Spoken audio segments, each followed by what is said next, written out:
Kids Malayalam YouTube ചാനലിലേക്ക് എല്ലാ പ്രിയ കൂട്ടുകാർക്കും സ്വാഗതം. ഇന്ന് നമ്മൾ കുഞ്ഞു കൂട്ടുകാർക്കായിട്ട് ഏറ്റവും എളുപ്പത്തിൽ ഡയറി എങ്ങനെ തയ്യാറാക്കാമെന്നാണ് നോക്കുന്നത്.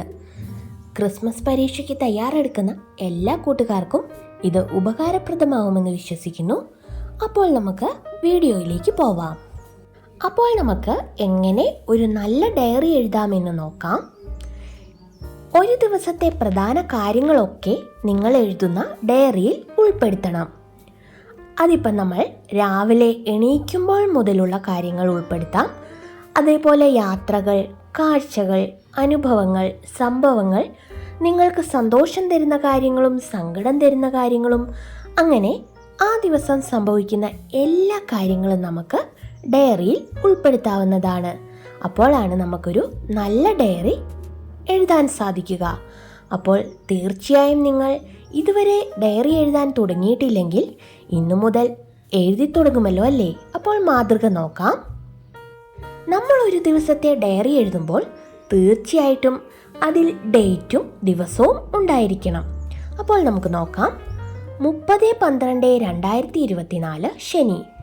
ഇന്ന് വളരെ സന്തോഷമുള്ള ഒരു ദിവസമായിരുന്നു. ഇളം മഞ്ഞു വീണ മനോഹരമായ ഒരു പ്രഭാതം. നാളെ പുതിയ മാസം ആരംഭിക്കുകയാണ്. എനിക്ക് ഏറ്റവും ഇഷ്ടമുള്ള മാസങ്ങളിലൊന്നാണ് ഡിസംബർ. ഇനി മുതൽ രാവിലെ എന്നും ഈ തണുപ്പ് കൂട്ടിനുണ്ടാവും. മോഡൽ പരീക്ഷ കഴിഞ്ഞ് ക്രിസ്മസ് പരീക്ഷയുടെ നാളുകൾ തുടങ്ങാറായി. നന്നായി പഠിക്കണം. ഇനി എന്നും അങ്ങിങ്ങായി പൊട്ടുന്ന പടക്ക ശബ്ദങ്ങളും നക്ഷത്രങ്ങളും മിന്നിത്തിളങ്ങുന്ന ബൾബുകളും കാണാം. പിന്നെ വേറൊരു കാര്യം, എൻ്റെ ഫേവറേറ്റ് പ്ലം കേക്ക് ഓർക്കുമ്പോൾ തന്നെ കൊതിയാവുന്നു. ഇനി എന്നായിരിക്കും ക്ലാസ്സിൽ ക്രിസ്മസ് ഫ്രണ്ട് ഇടുന്നത്? അതും എൻ്റെ ഇഷ്ടങ്ങളിലൊന്നാണ്. തിങ്കളാഴ്ച ചെല്ലുമ്പോൾ തന്നെ ടീച്ചറിനെ ഓർമ്മപ്പെടുത്തണം. ഇന്ന് അവധി ആയതുകൊണ്ട് തന്നെ അമ്മ എനിക്ക് ഇഷ്ടമുള്ളതെല്ലാം ഉണ്ടാക്കി. രാവിലെ അടിപൊളി ഇടിയപ്പവും സ്റ്റ്യൂവും, ഉച്ചയ്ക്ക് നല്ല പൊതിച്ചോർ, വൈകിട്ട് ഇന്ന് ചപ്പാത്തി ആയിരുന്നു. ഇന്ന് ഞാൻ അനിയനുമായി കുറച്ചധിക സമയം കളിച്ചു. വൈകുന്നേരം ഞങ്ങൾ നടക്കാൻ പോയി വന്നപ്പോൾ അമ്മ ഇലയട ഉണ്ടാക്കി വെച്ചിട്ടുണ്ടായിരുന്നു. അനിയൻ്റെ ഇഷ്ടവിഭവമാണ് ഇലയട. അതൊക്കെ കഴിച്ച് പഠിക്കാനിരുന്നു.